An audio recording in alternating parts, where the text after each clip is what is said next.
Praise the Lord. Hallelujah.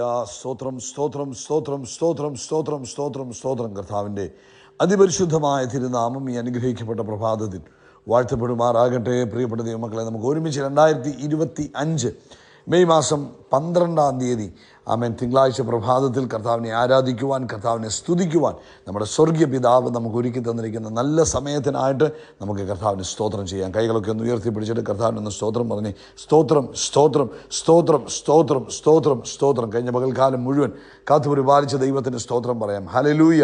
സ്തോത്രം സ്തോത്രം സ്തോത്രം സ്തോത്രം സ്തോത്രം. രാത്രികാലം നല്ല ഉറക്കം തന്നതിനായിട്ട് കരമുയർത്തി കർത്താവിന് സ്തോത്രം പറഞ്ഞ് സ്തോത്രം സ്തോത്രം സ്തോത്രം സ്തോത്രം സ്തോത്രം. ആരോഗ്യത്തോടെ സൗഖ്യത്തോടെ നമ്മളെ എഴുന്നേൽപ്പിച്ച ദൈവകൃപയ്ക്കായിട്ട് കൈകളെ ഉയർത്തി പിടിച്ചുകൊണ്ട് സ്തോത്രം പറഞ്ഞ് സ്തോത്രം സ്തോത്രം സ്തോത്രം സ്തോത്രം സ്തോത്രം. ഈ പകൽക്കാലം ക്രിസ്തയേശുവിൽ നമ്മളെ ജയോത്സവമായി നടത്തുന്ന ദൈവത്തിന് കൈകൾ ഉയർത്തി പിടിച്ച കർത്താവിന് സ്തോത്രം പറ. സ്തോത്രം സ്തോത്രം സ്തോത്രം സ്തോത്രം സ്തോത്രം സ്തോത്രം. കർത്താവ്, ഞങ്ങളങ്ങേ ആരാധിക്കുന്നു, ഞങ്ങളങ്ങേ സ്തുതിക്കുന്നു, ഞങ്ങളങ്ങേക്ക് നന്ദി പറയുന്നു. ഞങ്ങളോടുള്ള അങ്ങയുടെ ദയക്കായിട്ട് സ്തോത്രം, ഞങ്ങളോടുള്ള അങ്ങയുടെ കരുണയ്ക്കായിട്ട് സ്തോത്രം, ഞങ്ങളോടുള്ള അങ്ങയുടെ സ്നേഹത്തിനായിട്ട് സ്തോത്രം, ഞങ്ങളോടുള്ള അങ്ങയുടെ വാത്സല്യം ഓർക്കുമ്പോൾ ഞങ്ങൾ നന്ദി പറയുന്നു. കർത്താവെ, ഞങ്ങളങ്ങേ ആരാധിക്കുന്നു, ഞങ്ങളങ്ങേ സ്തുതിക്കുന്നു, ഞങ്ങളങ്ങേക്ക് നന്ദി പറയുന്നു. സങ്കീർത്തനക്കാരൻ ഇങ്ങനെ പറയുന്നത് 145-ാം സങ്കീർത്തനത്തിൽ, എൻ്റെ ദൈവമായ രാജാവേ ഞാൻ കർത്താവിനെ പുകഴ്ത്തും, ഞാൻ കർത്താവിൻ്റെ നാമത്തെ എന്നേക്കും വാഴ്ത്തും. നാൾ തോറും ഞാൻ കർത്താവിനെ വാഴ്ത്തും, ഞാൻ കർത്താവിൻ്റെ നാമത്തെ എന്നേക്കും സ്തുതിക്കും. യഹോവ വലിയവനും അത്യന്തം സ്തുത്യനുമാകുന്നു, കർത്താവിൻ്റെ മഹിമ അഗോചരമത്രേ. നമുക്കൊരുമിച്ച് പ്രാർത്ഥിക്കാം. നിങ്ങളുടെ കരങ്ങളെ ഉയർത്തിപ്പിടിച്ച് പ്രാർത്ഥിച്ചാട്ടെ. ആരും അശ്രദ്ധരായി നിൽക്കാതെ ഏകാഗ്രത ഹൃദയത്തോടെ മനസ്സോടെ നമുക്ക് ഒരുമിച്ച് പ്രാർത്ഥിക്കാം. പിതാവേ, യേശു ക്രിസ്തുവിൻ്റെ നാമത്തിൽ ഞങ്ങൾ ഈ പ്രഭാതത്തിനായിട്ട് സ്തോത്രം ചെയ്യുന്നു. അപ്പോൾ ഈ പ്രഭാതത്തിൽ ഈ ശബ്ദം കേൾക്കുന്ന എല്ലാവർക്കുമായിട്ട് സ്തോത്രം ചെയ്യുന്നു. കർത്താവേ, ഞങ്ങൾ ഒരുമിച്ച് അങ്ങയുടെ പൊന്മുഖത്തേക്ക് നോക്കി അങ്ങേ ആരാധിക്കുന്നു, അങ്ങേ സ്തുതിക്കുന്നു. ഇന്നത്തെ പകൽക്കാലം ഈ ശബ്ദം കേൾക്കുന്ന ഓരോരുത്തരുടെ മേലും വലിയ ആത്മപകർച്ച അയക്കണമേ, വലിയ ആത്മപകർച്ച അയക്കണമേ. യേശുവിൻ്റെ നാമത്തിൽ വലിയ ആത്മപകർച്ച ഇന്ന് ഈ ശബ്ദം കേൾക്കുന്ന ഓരോരുത്തരുടെ മേലും വ്യാപരിക്കട്ടെ. ഞാൻ അന്ത്യകാലത്ത് സകല ജഡത്തിൻ്റെ മേലും എൻ്റെ ആത്മാവിനെ പകരുമെന്നുള്ള തിരുവെഴുത്ത് പോലെ തന്നെ ഇന്ന് പ്രഭാതത്തിൽ ആത്മാവിൻ്റെ പകർച്ച തൻ്റെ മക്കളുടെ മേൽ ഉണ്ടാകുന്നതിനായി സ്തോത്രം. അവരുടെ വിഷയങ്ങൾ എന്തു തന്നെയാണെങ്കിലും പരിശുദ്ധാത്മാവിൻ്റെ ശക്തിയാൽ അത് പരിഹരിക്കപ്പെടട്ടെ. യേശുവിനെ മരിച്ചവരുടെ ഇടയിൽ നിന്ന് ഉയർപ്പിച്ച അതേ ആത്മശക്തി ഇപ്പോൾ തൻ്റെ കുഞ്ഞുങ്ങളുടെ മേൽ വ്യാപരിക്കുകയും രോഗങ്ങൾ വിട്ടുപോവുകയും നിരാശകൾ മാറിപ്പോവുകയും ഭയങ്ങൾ മാറിപ്പോവുകയും യേശുവിൻ്റെ നാമത്തിൽ ദൈവിക അത്ഭുതങ്ങൾ സംഭവിക്കുകയും ചെയ്യുന്നതിനായി സ്തോത്രം. പ്രത്യേകിച്ച് രോഗത്താൽ ഭാരപ്പെടുന്നവരെ ഓർക്കുന്നു, ഞങ്ങൾ അവർക്ക് വേണ്ടി പ്രാർത്ഥിക്കുന്നു. യേശുവിൻ്റെ നാമത്തിൽ അവർ സൗഖ്യമാകട്ടെ. കാൽമുട്ടുകൾക്ക് താഴെ, കാലിൻ്റെ അടിഭാഗത്ത്, മുട്ടിന് താഴെയുള്ള ഭാഗത്ത് വേദനയാൽ ഭാരപ്പെടുന്നവർ, ബലഹീനത അനുഭവിക്കുന്നവർ ഇപ്പോൾ യേശുവിൻ്റെ നാമത്തിൽ സൗഖ്യമാകട്ടെ. അതുപോലെ വൈകിയ വേളയാകുമ്പം ശരീരത്തിന് ഭയങ്കര ക്ഷീണം അനുഭവിക്കുന്നവർ, അസ്വസ്ഥത അനുഭവിക്കുന്നവർ, ഹല്ലേലൂയ, യേശുവിൻ്റെ നാമത്തിൽ ഇപ്പോൾ സൗഖ്യമാകട്ടെ. അതുപോലെ തന്നെ പകൽക്കാലം ആക്റ്റീവാകാൻ കഴിയാതെ എപ്പോഴും ബെഡിൽ കിടക്കണമെന്നുള്ള ചിന്ത വരുന്നവർ ഇപ്പോൾ യേശുവിൻ്റെ നാമത്തിൽ സൗഖ്യമാകട്ടെ. അവരുടെ ആ ക്ഷീണത്തിന് കാരണമായ ആ ശാരീരിക ബുദ്ധിമുട്ട് എന്തു തന്നെയാണെങ്കിലും അത് മാറിപ്പോവുകയും അവർ സ്വസ്ഥരാകുകയും ഊർജ്ജസ്വലരായി തീരുകയും ചെയ്യുന്നതിനായി സ്തോത്രം. അതുപോലെ എല്ലാ സ്പിരിറ്റ് ഓഫ് മടി, ലേസിനെസ്സിൻ്റെ സ്പിരിറ്റിനെയും യേശുവിൻ്റെ നാമത്തിൽ ഞങ്ങൾ ശാസിക്കുന്നു. മടി മാറിപ്പോകട്ടെ. എല്ലാവരും ഉന്മേഷമുള്ളവരായി തീരട്ടെ. കർത്താവിൻ്റെ കൃപ കൂടെ ഇരിക്കുന്നതിന് നന്ദി പറയുന്നു. കർത്താവെ, ഞങ്ങൾ ഈ പ്രഭാതത്തിൽ ഞങ്ങളുടെ കുഞ്ഞുങ്ങൾക്ക് വേണ്ടി പ്രാർത്ഥിക്കുന്നു. ഈ അടുത്ത തലമുറ കർത്താവിനെ സേവിക്കുന്ന തലമുറയായി തീരട്ടെ. അവർ യഹോവയാൽ ഉപദേശിക്കപ്പെട്ടവരും അവരുടെ സമാധാനം വലുതുമായിരിക്കട്ടെ. അവർ വീരൻ്റെ കയ്യിലെ അസ്ത്രങ്ങൾ പോലെ ആയിത്തീരട്ടെ. അവർ കർത്താവിൻ്റെ സാക്ഷികളായി നിൽക്കുന്ന കുഞ്ഞുങ്ങളായി തീരട്ടെ എന്ന് പ്രാർത്ഥിക്കുന്നു. അതുപോലെ സാമ്പത്തികമായ ബുദ്ധിമുട്ട് അനുഭവിക്കുന്നവർ, ജോലിയില്ലാത്തവർ, എല്ലാവരുടെ മേലും ദൈവിക പ്രവൃത്തി വെളിപ്പെടണമെന്ന് പ്രാർത്ഥിക്കുന്നു. പല കാര്യങ്ങൾ ചെയ്തിട്ടും ഒന്നും സക്സസ് ആകാതെ നിരാശപ്പെട്ടിരിക്കുന്ന ചിലർ ഇന്ന് പകൽക്കാലം ദൈവിക ആലോചനയിൽ നിന്റെ വഴി യഹോവയെ ഭരമേൽപ്പിക്കുക, അവൻ നിന്നെ പുലർത്തുമെന്നുള്ള വചനപ്രകാരം ദൈവം അപ്പൻ്റെ വഴികളെ തുറന്നു കൊടുക്കണം. ചിലത് അപ്പൻ കാണിച്ചു കൊടുക്കണം. അത് അവരുടെ ജീവിതത്തിൽ അനുഗ്രഹമായി തീരണം. ഞങ്ങളവരെ ബ്ലസ് ചെയ്യുന്നു. കർത്താവെ, ലോകത്തെമ്പാടും കർത്താവിന് വേലയിലായിരിക്കുന്നവരെ ബ്ലസ് ചെയ്യുന്നു. അവരെ ആത്മാർത്ഥമായി കർത്താവിന് വേല ചെയ്യുമ്പോൾ അവരെ ആദരിക്കുകയും മാനിക്കുകയും ചെയ്യുന്ന ദൈവകൃപയ്ക്കായി സ്തോത്രം. പ്രാർത്ഥന കേട്ടതിന് നന്ദി. സകല മഹത്വം പുകഴ്ച അപ്പയ്ക്ക് യേശു ക്രിസ്തുവിൻ്റെ നാമത്തിൽ തന്നെ. ആമേൻ, ആമേൻ, ആമേൻ. കർത്താവ് നിങ്ങളെ അനുഗ്രഹിക്കട്ടെ. പ്രത്യേകം പ്രത്യേകമായിട്ട് നമുക്ക് ഒരുമിച്ച് പ്രാർത്ഥിക്കാം. വൈകിട്ട് നമുക്ക് മീറ്റിംഗ് ഉണ്ട്.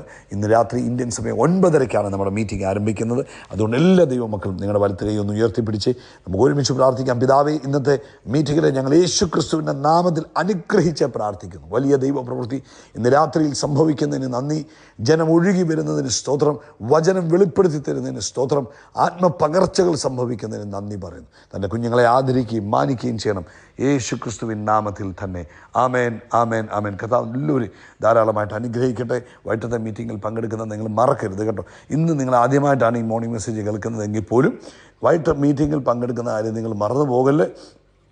ഇന്ന് ഈ സന്ദേശം കേൾക്കുന്ന എല്ലാവരെയും ആ മീറ്റിങ്ങിലേക്ക് സ്വാഗതം ചെയ്യുന്നു. നിശ്ചയമായിട്ടും നിങ്ങൾ സ്പെൻഡ് ചെയ്യുന്ന സമയം നിങ്ങൾക്ക് പ്രയോജനകരമായിരിക്കും. ഒരിക്കലും നഷ്ടം വരത്തില്ല. അതുകൊണ്ട് നിശ്ചയമായിട്ട് നിങ്ങൾ പങ്കെടുക്കണം. God bless you. എസെക്കിയേലിൻ്റെ പുസ്തകം 37-ാം അധ്യായത്തിൻ്റെ 4-ാമത്തെ വാക്യം എല്ലാ ദൈവമക്കൾക്കും കാണാതറിയാവുന്നൊരു ഭാഗമാണ്. അവൻ എന്നോട് കൽപ്പിച്ചത്, നീ ഈ അസ്ഥികളെ നോക്കി അസ്ഥികളെക്കുറിച്ച് പ്രവചിച്ച് അവയോട് പറയേണ്ടത്, ഉണങ്ങിയ അസ്ഥികളെ യഹോവയുടെ വചനം കേൾപ്പീൻ. ഉണങ്ങിയ അസ്ഥികളെ യഹോവയുടെ വചനം കേൾപ്പീൻ. നമുക്കെല്ലാവർക്കും അറിയാം. അതുകൊണ്ട് ആ ചരിത്രത്തിലേക്ക് പോകാതെ പെട്ടെന്ന് ഈ പ്രഭാതത്തിൽ നമ്മളുമായിട്ടുള്ള ബന്ധത്തിൽ കർത്താവ് നമുക്ക് തരുന്നൊരു ആലോചനയെ സ്വീകരിക്കാം. നമുക്കറിയാം, ഉണങ്ങിയ അസ്ഥികളുടെ താഴ്വരയിൽ നിൽക്കുന്ന എസെക്കിയേലിനോട് കർത്താവ് പറഞ്ഞു, ഈ അസ്ഥികളെ നോക്കിയിട്ട് അതിൻ്റെ ഉണങ്ങിപ്പോയ അവസ്ഥയെക്കുറിച്ച് സംസാരിക്കാതെ അതിൻ്റെ മേൽ സാധ്യതയില്ലാത്ത, അതായത് ജീവൻ വെക്ക് എന്ന് പറയുവാൻ, അതായത് സാധ്യതയൊന്നുമില്ല, പക്ഷേ കർത്താവ് പറഞ്ഞു എന്താ ചെയ്യാനാണ് പറഞ്ഞ്, അതിനെ നോക്കിയിട്ട് ജീവൻ വെക്കുവാൻ, ആ ജീവനില്ലാത്തത് ജീവൻ വെക്കുവാൻ കൽപ്പിക്കുവാനാണ് എസെക്കിയേലിനോട് പരിശുദ്ധാത്മാവ് അല്ലെങ്കിൽ കർത്താവ് കൽപ്പിക്കുന്നത്. അത് എസെക്കിയേലിൻ്റെ വാക്കല്ല പറയാൻ പറഞ്ഞത്, ദൈവത്തിൻ്റെ വചനം പറയാനാണ് പറഞ്ഞത്. അപ്പോൾ അവിടെ നിന്നുകൊണ്ട് നമ്മൾ നമ്മുടെ ജീവിതത്തിലേക്ക് നോക്കുക. എല്ലാ ദിവസവും നമ്മുടെ മുമ്പിൽ നമ്മളും ഇതുപോലെ നിർജീവമായ പല സാഹചര്യങ്ങളെ നമ്മൾ ഫേസ് ചെയ്യും. ആമേൻ. റിപ്പയർ ചെയ്യാൻ കഴിയാത്തതായ പലതിനെ നമ്മൾ ഫേസ് ചെയ്യും. ഒന്ന് നമ്മുടെ വ്യക്തിപരമായ ജീവിതത്തിലായിരിക്കാം, നമ്മുടെ കുടുംബ ജീവിതത്തിലായിരിക്കാം, നമ്മുടെ സമൂഹത്തിലായിരിക്കാം, മറ്റുള്ളവരുമായിട്ടുള്ള ബന്ധത്തിലായിരിക്കാം. പക്ഷേ ദൈവം എസെക്കിയേലിനെ ഇൻസ്ട്രക്റ്റ് ചെയ്തതുപോലെ, അല്ലെങ്കിൽ ഈ എസെക്കിയേലിനോട് കൽപ്പിച്ചതുപോലെ ഇന്ന് നമ്മളോടും കൽപ്പിക്കുന്നു. ആമേൻ. എത്ര നിർജീവമായ അവസ്ഥയാണെങ്കിലും, അസംഭവ്യമെന്ന് പറയുന്ന സാഹചര്യമാണെങ്കിലും, ദൈവത്തിൻ്റെ വചനവും ദൈവത്തിൻ്റെ വാഗ്ദത്വവും നമ്മൾ ആ സാഹചര്യത്തെ നോക്കി വിളിച്ചു പറയുവാൻ കർത്താവിൻ്റെ ആത്മാവ് നമ്മളെ ഓർപ്പിക്കുന്നു. ഈ പ്രഭാതത്തിൽ ഹല്ലേലൂയ, സ്തോത്രം. നിങ്ങളുടെ ജീവിതത്തിലെ എന്ത് സാഹചര്യമായിക്കോട്ടെ പ്രിയപ്പെട്ടവരെ, എത്ര നിർജീവമായി പോയ സാഹചര്യമായിക്കോട്ടെ, നടക്കത്തില്ലെന്ന് പറഞ്ഞ സാഹചര്യമായിക്കോട്ടെ, ആമേൻ, അതിനെ നോക്കി ദൈവവചനം പറ. ദൈവവചനം എന്ന് പറഞ്ഞാൽ സത്യമാണ്. ആമേൻ, ആമേൻ. അതിനെ നോക്കിയിട്ട് ദൈവത്തിൻ്റെ വചനത്തിൽ നിന്നുള്ള പ്രതീക്ഷിക്കാവുന്ന കാര്യങ്ങൾ പറയുക, സൗഖ്യത്തെ കൽപ്പിക്കുക, സമാധാനത്തെ ഡിക്ലെയർ ചെയ്യുക, ആമേൻ, ദൈവിക പ്രൊവിഷനെ ഡിക്ലെയർ ചെയ്യുക. അങ്ങനെ വരുമ്പോൾ നമ്മുടെ ജീവിതത്തിൽ നമുക്ക് അത് അനുഭവിക്കുവാൻ കഴിയും. ഇന്ന് പ്രഭാതത്തിൽ നിങ്ങളുടെ ജീവിതത്തിലെ ഉണങ്ങിയ അസ്ഥി എന്താണെന്ന് കണ്ടുപിടിക്കുക. ഹല്ലേലൂയ. എന്താണ് ഉണങ്ങിയ അവസ്ഥകൾ? അതിനെ നോക്കിയിട്ട് ദൈവത്തിൻ്റെ വചനത്തെ സംസാരിക്കുക. ഹല്ലേലൂയ. ആമേൻ. ദൈവവചനത്തെ അതിൻ്റെ മേൽ ഡിക്ലെയർ ചെയ്യുക. ആമേൻ. അതിൻ്റെ മേൽ ദൈവിക ആമേൻ യഥാസ്ഥാപനത്തെ ഡിക്ലെയർ ചെയ്യുക. എന്നിട്ട് അത് തന്നെ വിശ്വസിക്കുക. അത് നിശ്ചയമായിട്ടും നിങ്ങളുടെ ജീവിതത്തിൽ സംഭവിക്കും. പിതാവേ, ഇന്ന് ഞാൻ ഈ ജനത്തെ നോക്കി ഇവർക്ക് വേണ്ടി പ്രാർത്ഥിക്കുന്നു. ഇവരുടെ ജീവിതത്തിൽ എത്ര ഉണങ്ങിയ അസ്ഥികളുടെ അവസ്ഥയാണെങ്കിലും, എത്ര പ്രതീക്ഷയില്ലാത്ത അവസ്ഥയാണെങ്കിലും, യാതൊരു സാഹചര്യവും ഇല്ലെന്ന് പറഞ്ഞ അവസ്ഥയാണെങ്കിലും, യേശുവിൻ്റെ നാമത്തിൽ അതിന്മേൽ ജീവൻ വെക്കട്ടെ, അതിന്മേൽ ആരോഗ്യം വെക്കട്ടെ. അവൻ അത് ഫൈനാൻസിലാണെങ്കിൽ അതിന്മേൽ ജീവൻ വെക്കട്ടെ, ശരീരത്തിലാണെങ്കിൽ യേശുവിൻ നാമത്തിൽ ജീവൻ വെക്കട്ടെ, കുഞ്ഞുങ്ങളുടെ വിഷയത്തിലാണെങ്കിൽ അവിടെയും അത്ഭുതം നടക്കട്ടെ. ഞങ്ങൾ നസ്രയനായ യേശുവിൻ്റെ നാമത്തിൽ ജീവനെ റിലീസ് ചെയ്യുന്നു. ദൈവകൃപ പുതിയണം ക്രിസ്തുയേശുവിൻ നാമത്തിൽ തന്നെ. ആമേൻ, ആമേൻ, ആമേൻ. കർത്താവ് നിങ്ങളെ തുടർന്നും അനുഗ്രഹിക്കട്ടെ. ഇന്നത്തെ പകൽക്കാലം ജീവൻ റിലീസ് ചെയ്യുക. സാഹചര്യങ്ങളെ നോക്കി സാഹചര്യം പറയാതെ ദൈവത്തിൻ്റെ വചനമാകുന്ന സത്യം ആ സാഹചര്യത്തെ നോക്കി വിളിച്ചു പറയുക. കർത്താവ് അനുഗ്രഹിക്കട്ടെ. യേശു ക്രിസ്തുവിൻ്റെ നാമത്തിൽ നമ്മൾ ആകാശത്തിലെ നക്ഷത്രങ്ങൾ പോലെ, കടൽ തീരത്തിലെ മണൽത്തരി പോലെ അത്യന്തം വർദ്ധിച്ച് പെരുകും. We are blessed, we are really blessed, we are permanently blessed and highly favored. God bless you. God bless you. God bless you.